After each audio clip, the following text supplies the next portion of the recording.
여러분 어둠 속에 거했던 기억들이 있으세요?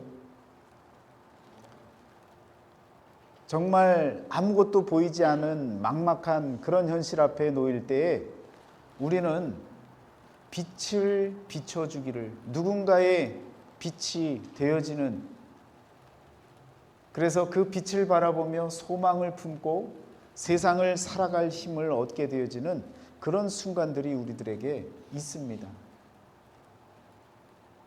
빛이라고 하는 것은 많은 사람들에게 소망을 상징하곤 합니다. 아무리 가난하고 아무리 찢어질 듯 힘든 삶을 산다고 할지라도 여러분 그 가운데에 빛이라고 하는 것이 비추어지고 내게 소망이라고 하는 것이 보여지기 시작하면 내 삶은 여전히 가난하고 힘들지만 그러나 내 마음만큼은 기쁘고 즐거울 수 있는 것입니다. 예수님께서는 나는 세상의 빛이니라고 말씀하십니다.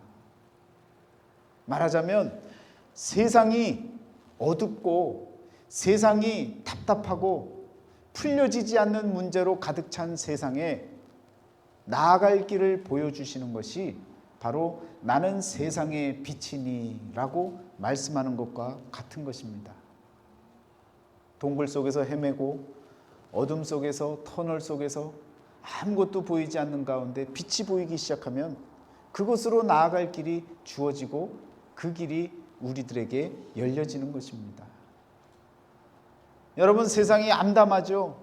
세상이 답답하죠. 그러나 예수님께서는 저와 여러분들에게 세상의 빛이라고 말씀하고 계시고 우리에게 빛의 자녀라고 또한 일컬어 주시는 것입니다. 아무리 문제가 있고 아무리 걱정거리가 있고 아무리 풀려지지 않는 그런 현실이 우리에게 놓여져 있다 할지라도 우리 세상 가운데 빛이 되시는 예수님을 바라보며 믿음으로 달려갈 때에 삶의 모든 문제들이 하나님의 뜻 안에서 아름답게 풀려나갈 수 있는 그런 은혜를 누리시기를 축원합니다. 나는 세상의 빛이니 라고 하는 이 말씀이 우리 예수님께서 자기 자신을 드러내는 말씀이었지만 그러나 이 말씀을 이해할 때에 저와 여러분들이 먼저 봐야 할 부분이 있다면 그 앞서서 어떤 일이 있었는지에 대한 부분을 확인하고 봐야 된다는 것입니다. 막연하게 예수님께서 나는 세상의 빛이니 라고 이야기를 하면 그게 무슨 말씀인가 라고 궁금증을 가질 수 있겠지만 여러분 지금 예수님께서 하시는 이 말씀 이전에 지금 요한복음 8장 1절서부터 나오는 말씀을 보면 음행 중에 잡혀온 여자가 용서받는 이야기가 나옵니다. 예수님께서 나는 세상의 빛이니 나를 따르는 자는 어둠에 다니지 아니하고 생명의 빛을 얻으리라 라는 말씀 이전에 그 어둠에 거하고 있었던 상황, 그 어둠 중에 헤매고 있는 사람들, 빛을 발견치 못한 사람들의 삶을 그 한 단면을 보여주는 것이 바로 음행 중에 잡혀온 여자, 그를 용서하시는 예수님, 그 사건을 통해서 여러분과 저에게 빛된 삶이 어떤 것인지에 대한 그 전제로서 어둡고 캄캄하고 정말 빛이 보이지 아니하는 그러한 세상과 같은 모습을 여러분과 저에게 보여주고 있다는 것입니다. 세상에 얼마나 많은 사람들이 음행 중에 거하고 있습니까? 요즘 특히나 정명석 이 이단의 교주 때문에 너무너무 속상하고 너무너무 화가 나고 여러분 입에서 그냥 욕이 절로 나올 정도로 너무 괘씸한 일들을 행하면서도 버젓이 살아가고 있는 그런 모습을 보면 하나님께서 왜 그냥 놔두실까라는 마음이 들 정도로 답답한 심정을 이루 말할 수가 없는 겁니다.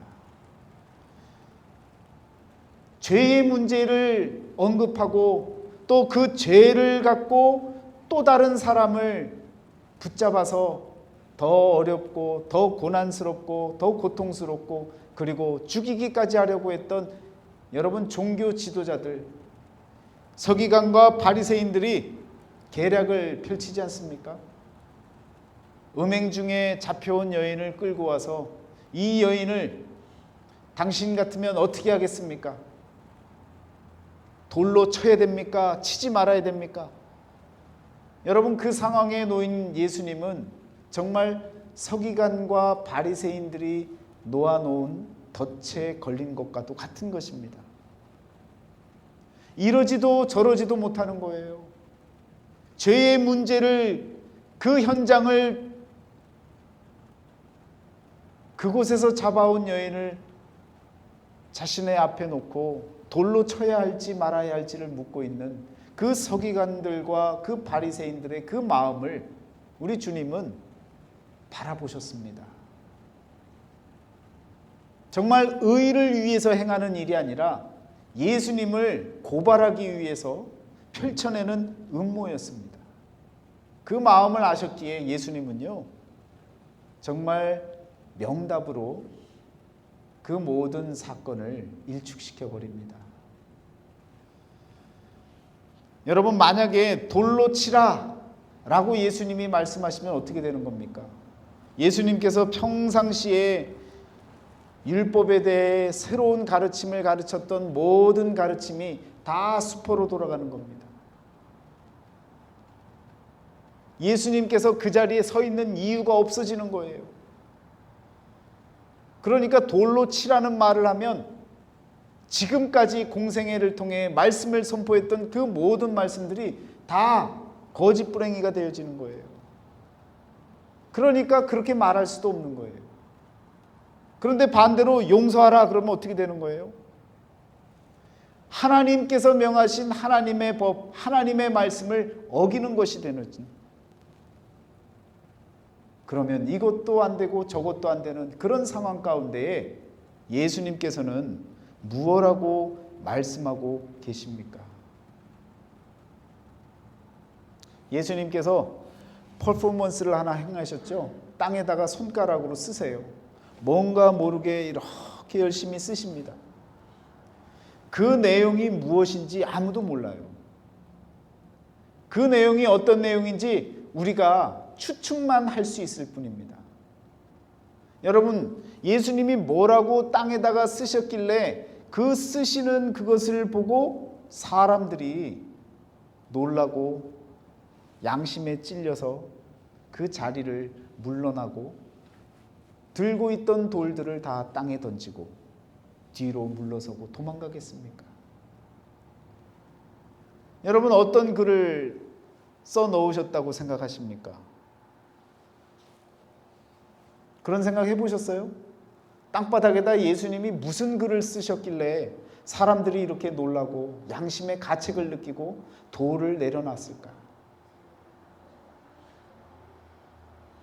다양한 답들이 있을 거예요. 여러분, 여러 가지 상상할 수 있는 여러 가지 답들을 성경적으로 찾아볼 수 있을 것입니다. 그런데 지금 서기관과 바리새인들이 찾아와서 그 문제, 죄의 문제를 놓고 이거냐 저거냐라고 하는 것을 물을 때 예수님은요, 땅바닥에다가 무언가를 쓰셨는데 그것으로 인해서 서기관과 바리새인들이 놀랐다는 얘기는 분명히 종교법에 관련된 내용의 글을 그 손가락으로 쓰셨을 것입니다. 그래서 많은 사람들이요, 추측을 하는 거예요. 어떤 말씀을 써봤을까? 어떤 말씀을 예수님께서 손가락으로 그것에 쓰셨을까라고 생각해 봅니다. 그런데 가장 유력한 것이 있다면요, 여러분, 레위기서 20장 10절 말씀에 보면 누구든지 남의 아내와 간음하는 자, 곧 그의 이웃의 아내와 간음하는 자는 그 간부와 음부를 반드시 죽일지니라. 그 자리에는 음행을 한 음부는 있지만 간부는 없는 거예요. 여자는 있지만 남자는 없는 거예요. 그렇게도 우리가 생각해 볼 수 있는 거예요. 이것이 분명히 잘못된 질문이구나. 예수님 앞에 나와서 끌고 온 이 여자만의 문제가 아니라 분명히 남자도 있어야 되고 그 둘 다 함께 쳐 죽여야 될 상황인데 여자만 있는 것이구나 라고 하는 그런 말씀으로 사람들이 놀랄 수도 있었을 것입니다. 그런데 조금 더 우리 주님께서 이런 말씀을 적어 놓으셨으면 아마 더 놀라지 않았을까 싶어요.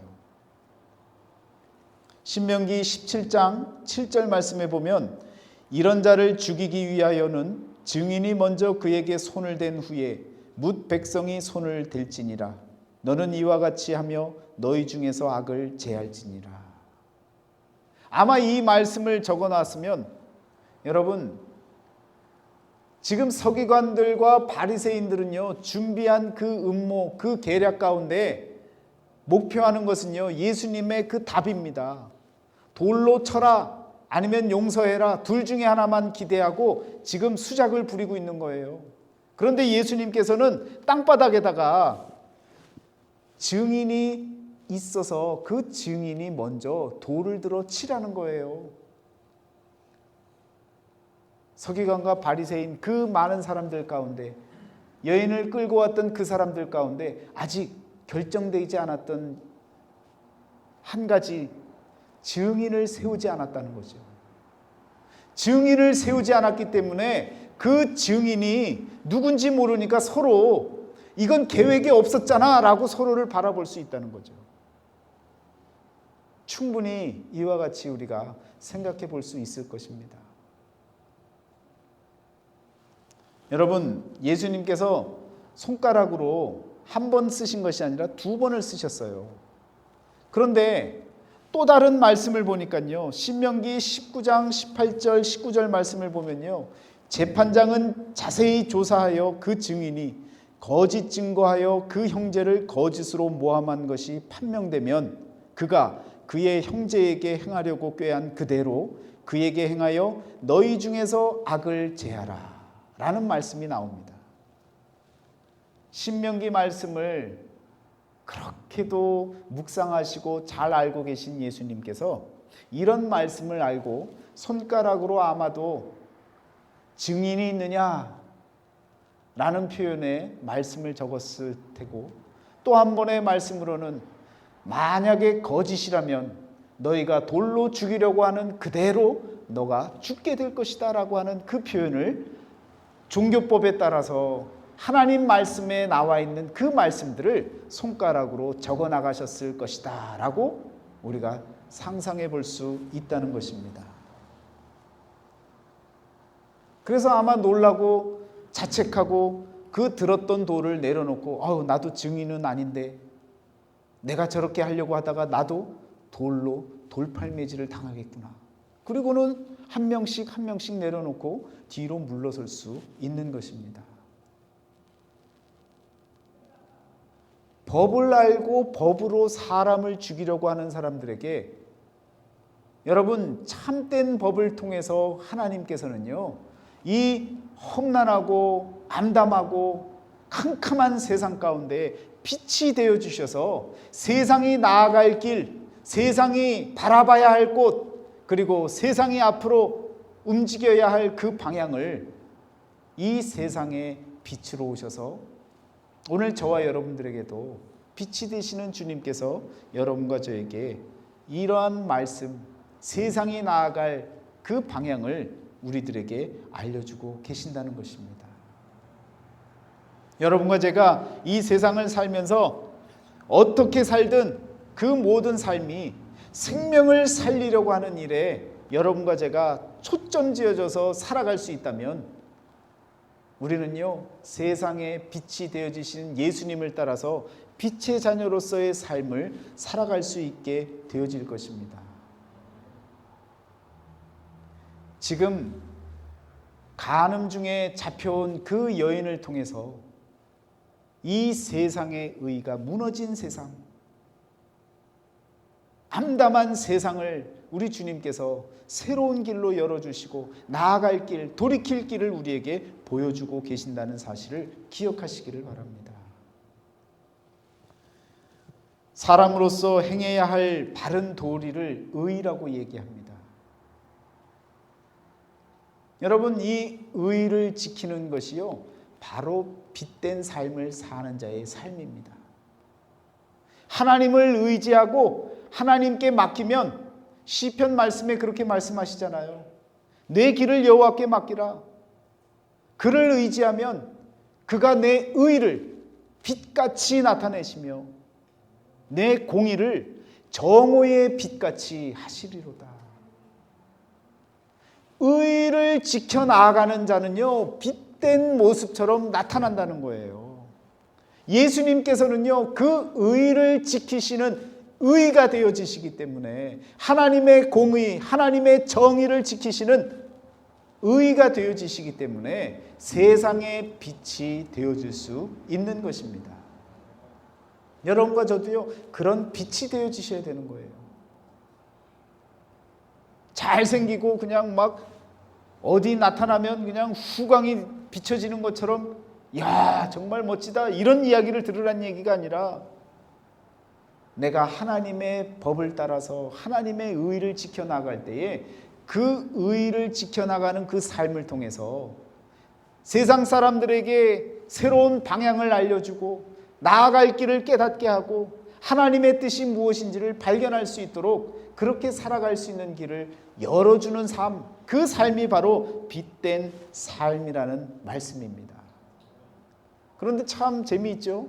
의라고 하는, 옳을 의라고 하는 이 한자를 보면요, 양이 한 마리 있고요, 그 아래 나 아자가 쓰여져 있습니다.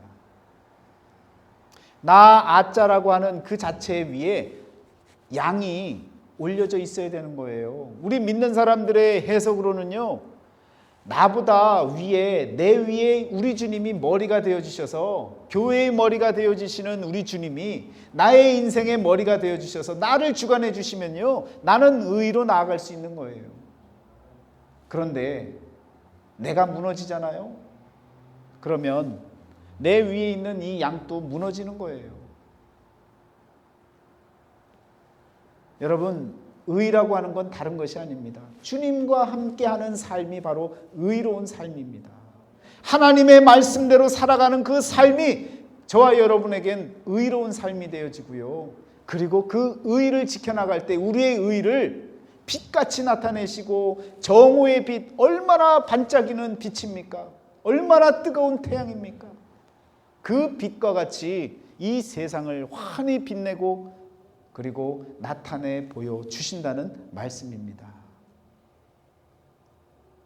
그래서 가늠한 여인, 이 사건을 해결하시면서 더불어서 나는 세상의 빛이다라고 말씀하시는 것은, 죄로 가득 차 있고 사람을 죽이려고 하는 그 모든 음모 가운데 이 세상이 굴러가고 있는데, 새로운 세상의 빛, 소망이 되시는 예수 그리스도를 바라보라고 우리 주님께서 말씀해주고 계신다는 것입니다. 빛에 대한 말씀을 여러 차례 드렸습니다. 여러분, 창세기 1장 3절 말씀에 보면 하나님이 이르시되 빛이 있으라 하시니 빛이 있었고 라고 하는 이 빛은요, 창세기 1장 14절에 나오는 광명체의 이야기가 아닙니다. 광명체 16절에 보면 큰 광명체도 있고 작은 광명체도 있어요. 이게 뭡니까?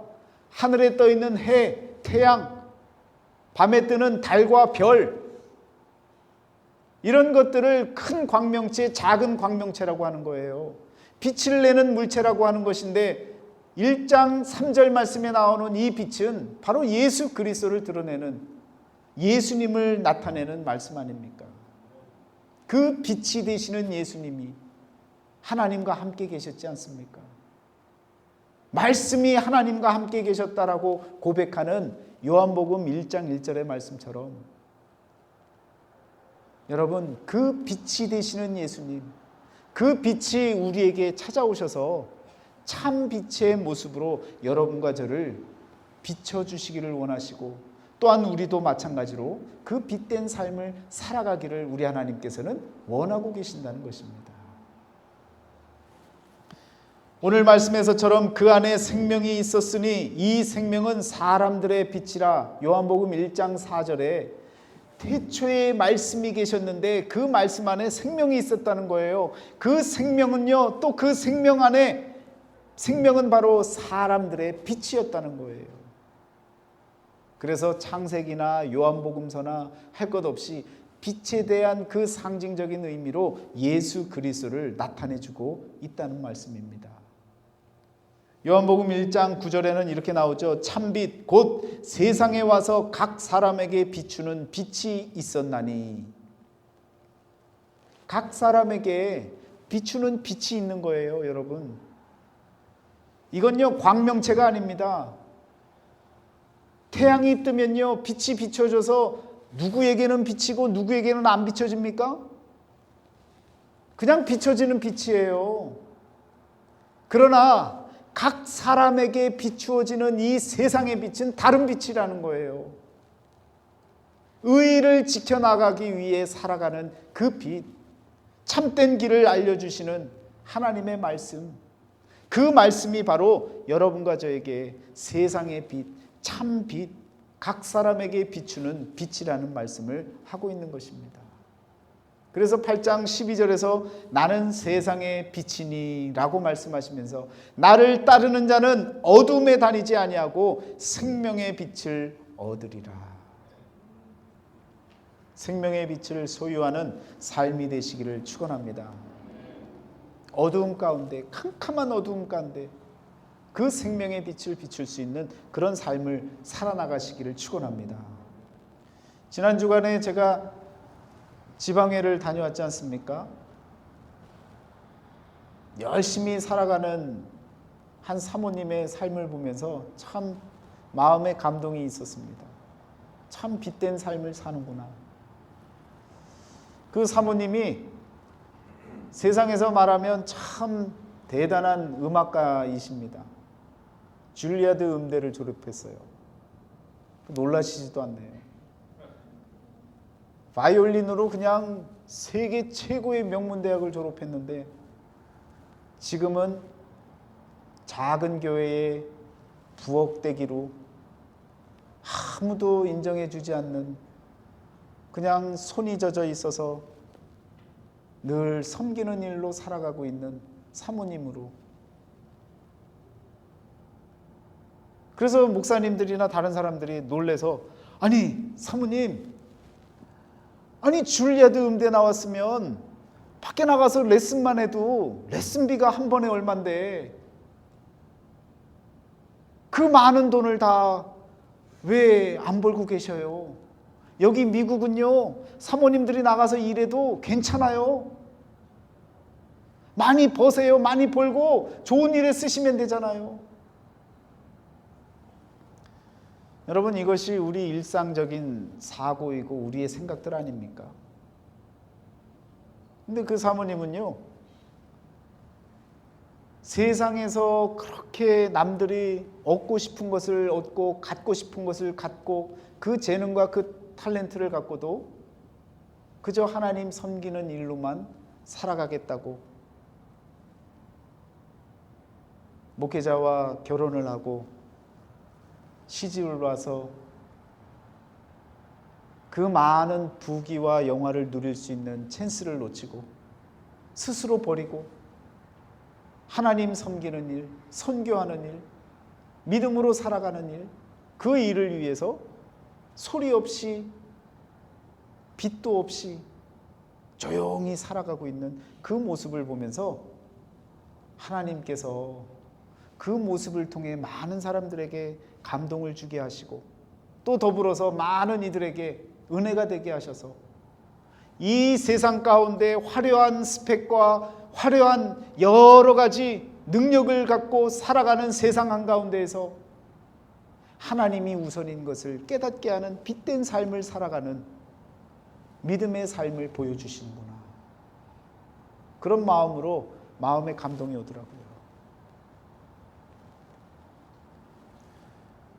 여러분, 저희 집사람은 그런 사정도 모르고 그냥 아이고 줄리아드 음대 나왔으니까 우리 딸 플룻 하는 거 이거 얼마나 잘하나 못하나 한번 확인해 봐야겠다 하고 사모님을 만났더니 저는 그 옷을 갈아입으려고 차키 좀 찾으려고 집사람을 찾아서 여기저기 다니다가 작은 방에 있다고 해서 들어가 봤더니 폰을 탁 들이대고 사모님에게 보여주고 있는 거예요.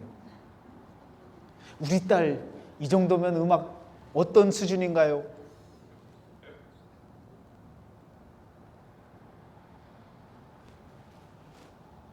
여러분, 자식을 사랑하는 부모 이길 수 없습니다. 그 사모님의 그 삶을 알아요. 그럼에도 불구하고 들이대는 거죠.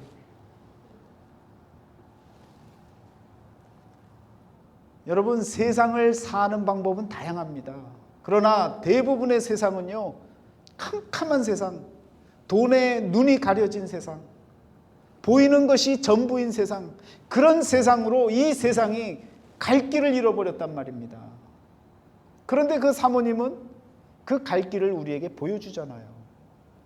세상 어떤 것도 하나님의 그 큰 뜻 앞에서는 아무것도 아닌 것을 고백하는 그 마음으로 살아가고 계시지 않습니까? 여러분, 저와 여러분들이 그런 마음, 세상에 빛된 삶이라는 것은요, 바로 그런 하나님의 말씀대로 살기 위해서 내 것을 포기할 수 있는 마음, 나를 내려놓을 수 있는 마음, 그런 마음으로 살아나가야 되는데 어떻게 하면 더 능력의 사람이 되고 어떻게 하면 더 나은 것을 갖고 남들보다 많은 것을 누리고 살아갈까? 이것을 고민하고 나아간다면 우리도요, 지금 세상에 살고 있고 세상의 빛을 모르고 사는 사람들과 같다는 것입니다. 오늘 우리 주님께서 나는 세상의 빛이니라고 말씀하시는 그 세상의 빛, 눈에 보여지는 세상을 살기 위해 힘쓰고 애쓰고 있다면 그것보다 우리 세상 가운데서 살아나가야 할 방향이 진정 무엇인지를 다시 한번 물을 수 있는 여러분과 저의 마음이 되어지시기를 축원합니다. 세상은요, 돈이면 다 살 수 있을 것 같지요. 능력이 있으면 다 살 수 있을 것 같죠.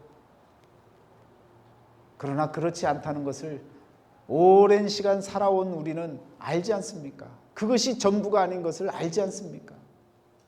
우리 하나님이 지켜주시고 우리 하나님이 함께 해주시고 우리 하나님이 나를 인정해 주셔야 그 기쁨이 가장 행복한 마음이고 참된 기쁨인 것을 우리가 알지 않습니까? 여러분, 그것이 바로 세상의 빛이라는 거예요. 그것이 바로 우리 세상의 소망이고 희망이라는 것입니다. 그 희망을 잃으시면 안 되는 거예요. 돈 벌 기회가 주어진 것이 희망이 아니라 하나님을 만나고 하나님 앞에 내 모든 것을 내려놓을 수 있는 그 마음이 참된 빛이고 소망이고 희망이 되어지는 줄 믿습니다. 여러분, 우리 주님은요, 세상의 빛이에요. 그래서 여러분과 저는요, 낮에 거하는 자들이 되어지는 거예요. 빛의 자녀가 되어지는 거예요.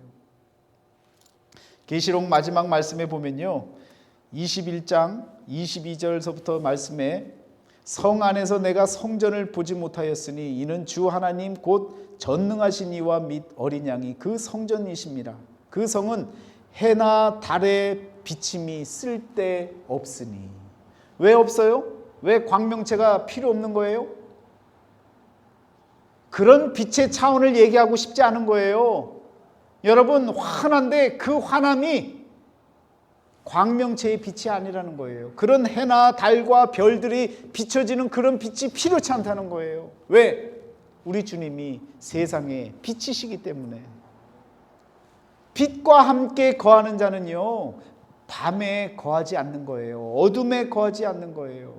그래서 계시록 마지막에 이와 같이 말씀하고 있는 겁니다. 이는 하나님의 영광이 비치고 어린 양이 그 등불이 되심이라. 만국이 그 빛 가운데로 다니고 땅의 왕들이 자기 영광을 가지고 그리로 들어가리라. 낮에 성문들을 도무지 닫지 아니하리니 거기에는 밤이 없음이라. 왜 세상의 빛이라고 말씀하시는 그 이유를 여러분 깨달으셔야 됩니다. 우리 주님과 함께 거하잖아요. 어둠에 거하는 자녀가 아닌 거예요. 빛의 자녀로 살아가는 겁니다. 늘 주님과 함께 동행하시는 귀한 삶이 되어지시기를 축원합니다. 여러분, 나는 세상의 빛이니 주님께서 말씀하신 그 세상의 빛의 자녀가 되어질 수 있는 그런 믿음으로 오늘 하루의 삶을 믿음으로 살아나가는 저와 여러분의 삶이 되시기를 주의 이름으로 축원합니다. 기도하겠습니다.